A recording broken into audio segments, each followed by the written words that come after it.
Hello, and welcome back to Happy Full Stack Life as a developer. Today I continue the JavaScript lesson with a topic about HTML events.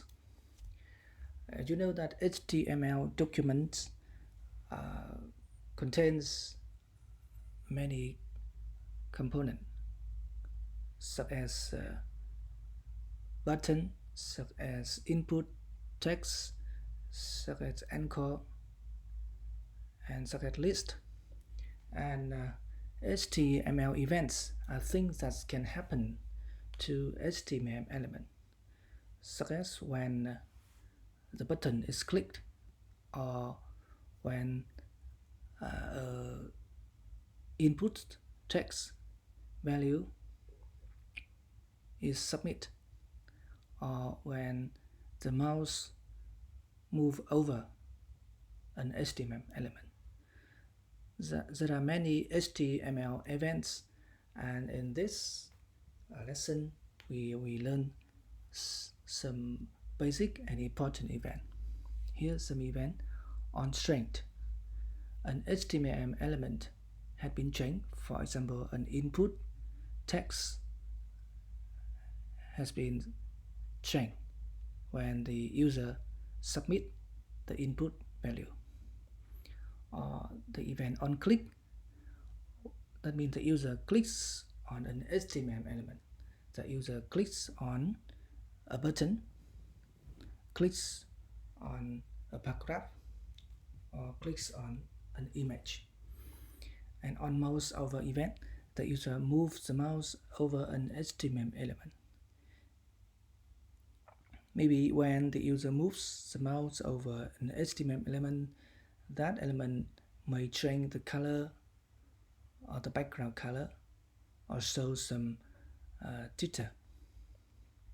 On key down event, that the user pushes a keyboard key, that is. And now we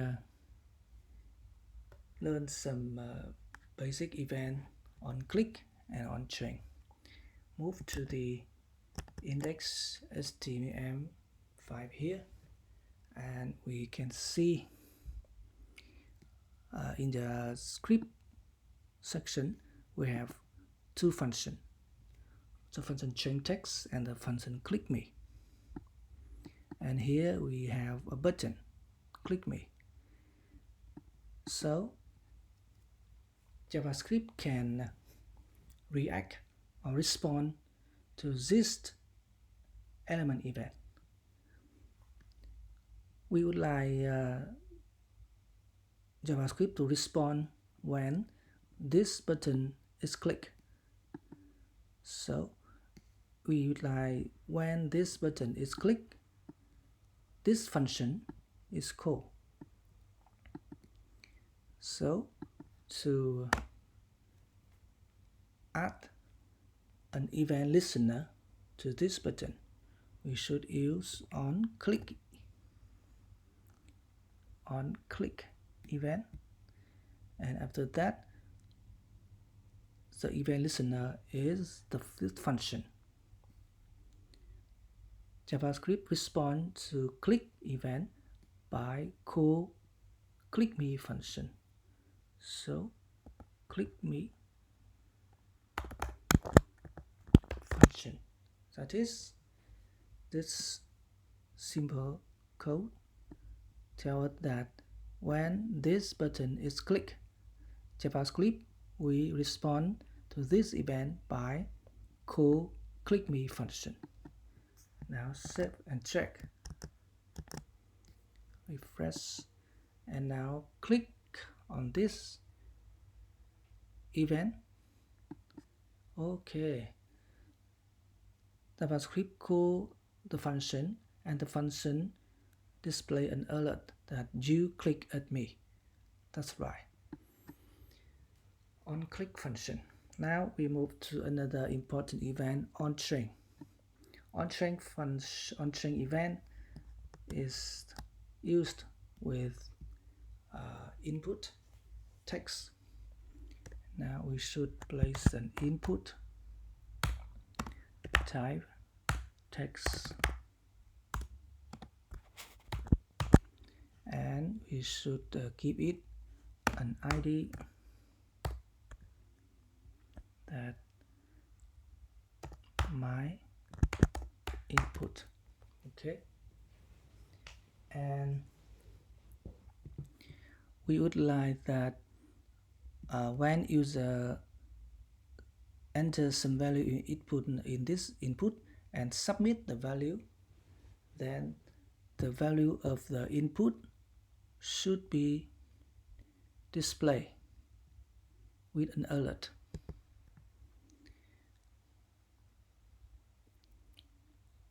Or the value of the input should be replace the inner HTML of the H2. So first we should add an event listener for this input. We should add onChain, and when the user submit the value of the input, that onChain value occurs. So JavaScript responds to onChain value by call the function chainText. chainText function. That is, and in this chainText function, we should train the inner HTML of this H2. So document get element by ID of this H2 hello, and the inner HTML should be equal to the value of this input. To get the value of the input, we should use the same. First, select that element by document, get element by ID, and here the ID of the input is my input. And to access the value of the input, should use the value property. That is, now save and check. Refresh. We have an input here, and we place some value here. Event in JavaScript. Now we click enter to submit and to change the value. Okay, when you submit the value by press enter key, so the value of the input changed, and that event is triggered. JavaScript, we react to the onChain event by call the function chainText, and the text of H2 is string. And now we use another value here. Thank you, and press enter. Okay, click me. Okay, and that is for today lesson about JavaScript events and how JavaScript can react or respond on HTML events. And thank you very much for watching. Please share and subscribe. Thank you.